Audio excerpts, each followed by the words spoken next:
Well, migrant populations continue to bottleneck on the Mexican side of the border. Volunteer organizations who want to continue to help now have to go further to do so.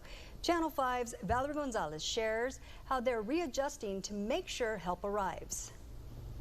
Most migrant families are now sent to Matamoros under the migrant protection protocols. Instead of filling up the shelters in the valley, they are crowding at the bridge seeking assistance. Volunteer organizations say they feel they're the only ones stepping in to help.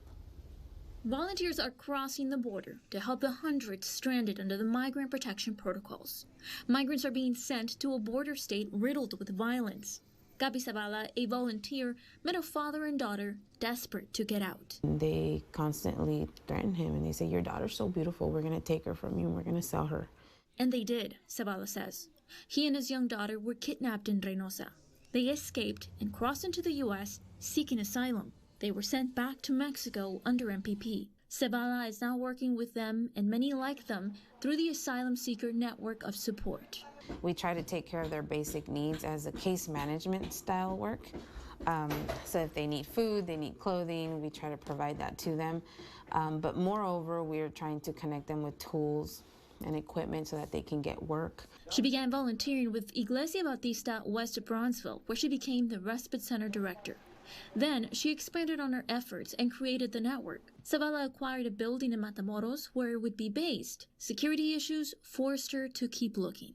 They're now considering investing in a mobile lab so they can move if they have to.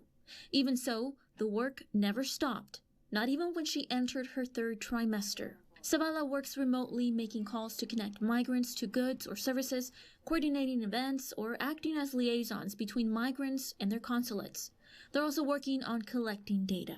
We try to take care of their basic needs as a case management style work. So if they need food, they need clothing, we try to provide that to them. But moreover, we are trying to connect them with tools and equipment so that they can get work. They hope the information they gather can help shed light on the effect of policies like the migrant protection protocols. Zavala is due in about a month. That might slow her down. Well, I tell people when my water breaks. But she plans to keep working from home.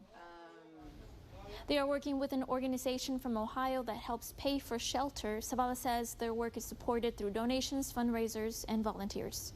In the studio, Valerie Gonzalez, Channel 5 News at 6.